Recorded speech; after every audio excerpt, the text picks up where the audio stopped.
are woefully uninformed, and it's not because they don't want to be informed. If you go out and talk to people nationwide, you'll discover that a lot of people really are concerned about what's happening, right, with the economy, with the wars we're fighting, and so on. That people are a lot smarter than you would think, simply from judging the spectacle that everybody is exposed to. September 11th was pre-planned to bring in a new world order. Imagine what the world would be like with him in power. The idea is to try to help change the Middle East.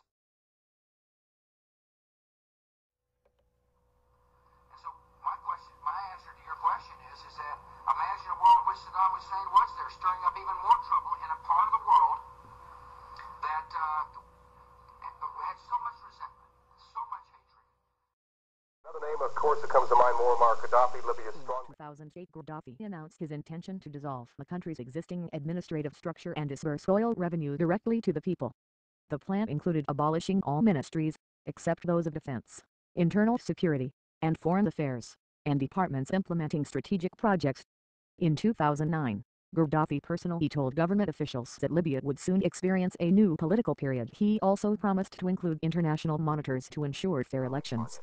His speech was said to have caused quite a stir. Probably Washington. I was writing about a terrorist attack by someone like Saddam against Washington when all this... War on terror has the ability to allow the U.S. to carry out military operations that since 2001 have taken the lives of more than 1 million civilians. In Iraq, in Afghanistan, now in Libya, and of course that leads to an escalation of resistance, of hatred, of revenge.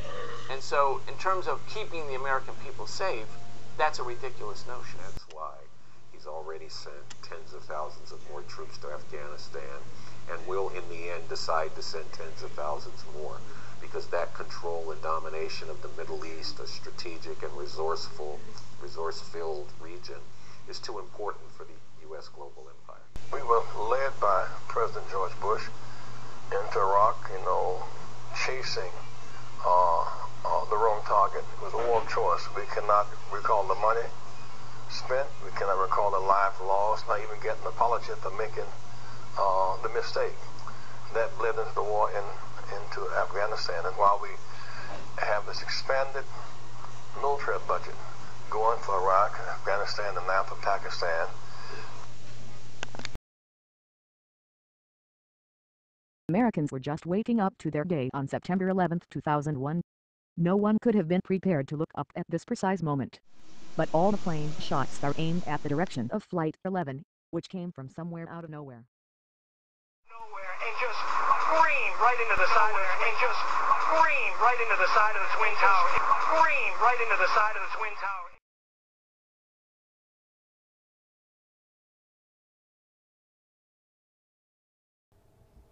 Nowhere and just scream right into the side of the Twin Tower. It's nowhere and just scream right into the side of the Twin Tower.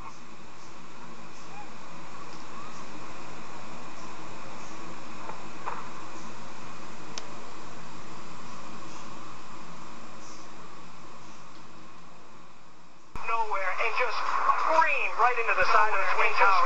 Scream right into the side of the Twin Tower. Plane fly into the first building. There was a TV set on coverage at all of Flight 11 as it hit the north. Come out of nowhere and just scream right into the side of the Twin Tower, exploding through the other side. And then I witnessed both towers collapse, one first and then the second, mostly due to structural failure because the fire was just too intense.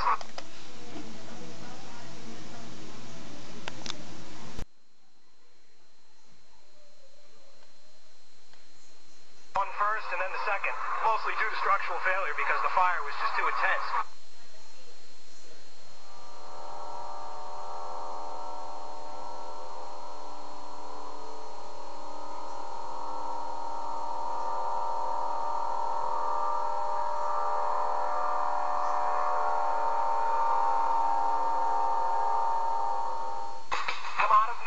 And just scream right into the side of the Twin Tower, exploding through the other side. And then I witnessed both towers collapse, one first and then the second, mostly due to structural failure because the fire... Based on what you know, and I recognize we're dealing with so few facts, is it possible that just a plane crash could have collapsed these buildings, or would it have required the sort of prior positioning of other explosives in the building? What do you think? No, my sense is that just on the velocity of the plane and the fact that you have a plane filled with fuel hitting that building that burned, the velocity of the plane certainly had an impact on the structure itself, and then the fact that it burned and you had that intense heat probably weakened the structure as well, and I think it was simply the planes hitting the buildings and causing the collapse.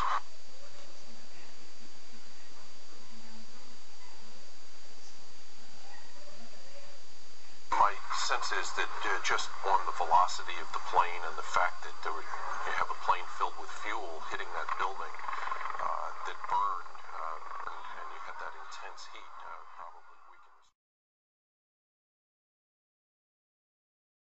As you can see, the impact on the rescue workers, these people who were heroes in this building that have been impacted by this, the number of people that have been injured, the number of police and fire officers, firefighters that have been injured is just, it's incalculable at this point.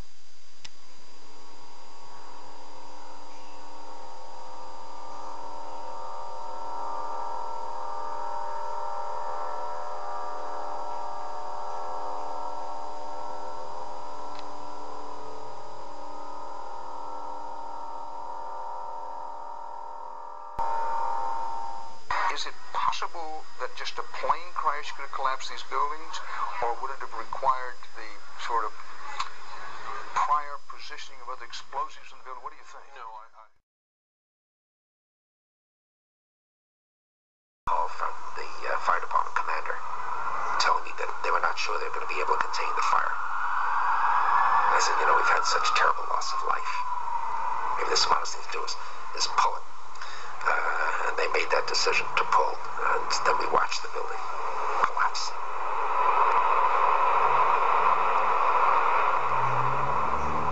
Outrageous. Simply outrageous.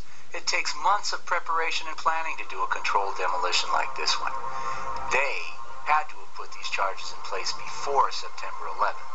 Larry Silverstein was kind enough to tell us that they demolished this building on September 11th. But who was they?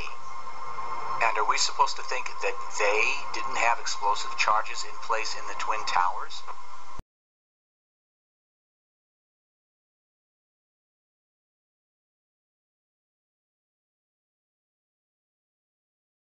Suiciders to kill innocent life, who had relations with Zarqawi. Imagine what the world would be like with him in power. The idea is to try to help change the Middle East.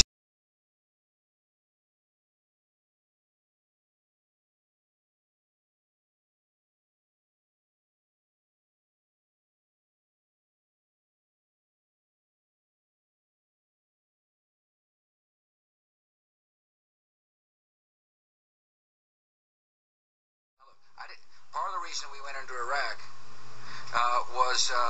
the main reason we went into Iraq at the time was we thought he had weapons of mass destruction. It turns out he didn't, but he had the capacity to make weapons of mass destruction. But I also talked about the human suffering.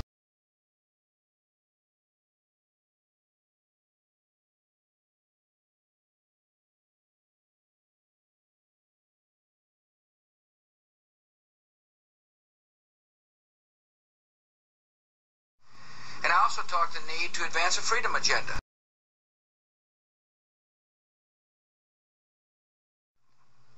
And so my answer to your question is that imagine a world in which Saddam Hussein was there, stirring up even more trouble in a part of the world that had so much resentment, so much hatred, that people came and killed 3,000 of our citizens.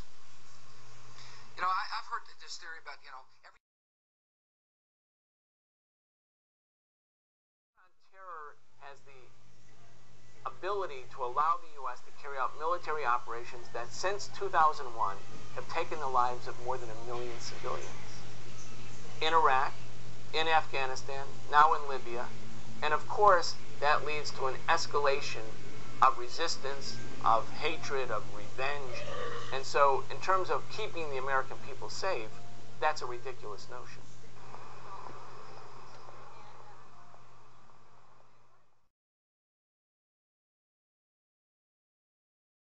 Plane fly into the first building. There was a TV set on.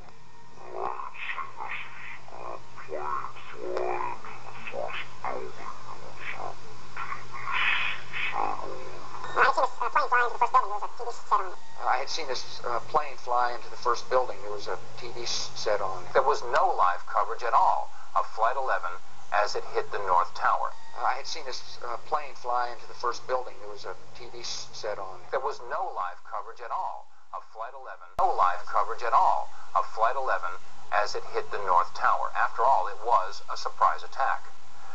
So if there was no live television coverage of the first plane hitting the first tower, how do we explain the following comment from George Walker Bush?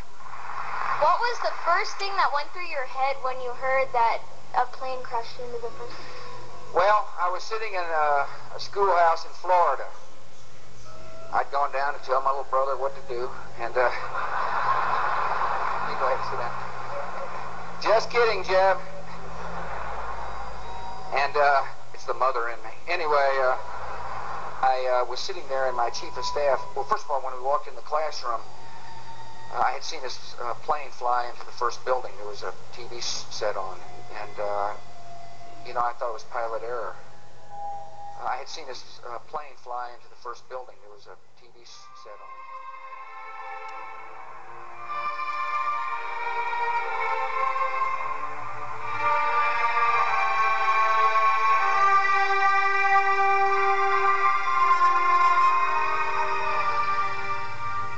The French filmmakers, the Naudet brothers, were in New York City doing a documentary about the New York City firefighters. And this clip is the only known footage of the first plane hitting the first tower.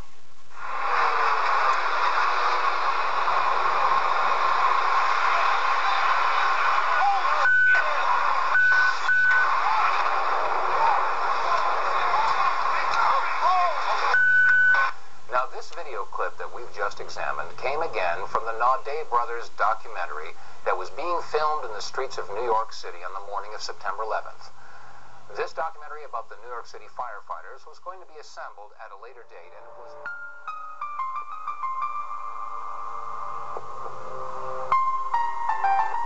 Howard Dean recently seemed to muse aloud whether you had advanced knowledge of 9/11. Do you agree or disagree with the RNC that this kind of rhetoric borders on political hate speech? Yeah. There's time for politics. Started, and it said, I've taken your civil liberties with me. You know, the United States spent over $1 trillion on these wars, invaded a country that had nothing to do with 9/11 or bin Laden, and in fact was an enemy of bin Laden, Saddam Hussein, and in doing so, created or inspired a whole new generation of people to rise up against the United States that probably wouldn't have been inclined to do so otherwise. So in that sense, I mean, I don't know that victory is the right word, but in that sense, Osama bin Laden's agenda of trying to chisel away at U.S. power in the world.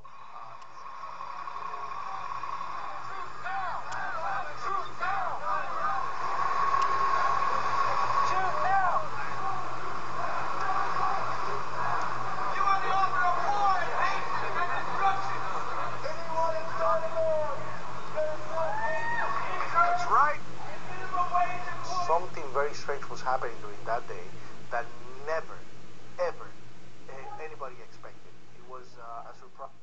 And where we're coming from is that we think that this whole world is based on exploitation of the great majority of people by a handful of capitalist exploiters. This is the case all over the world.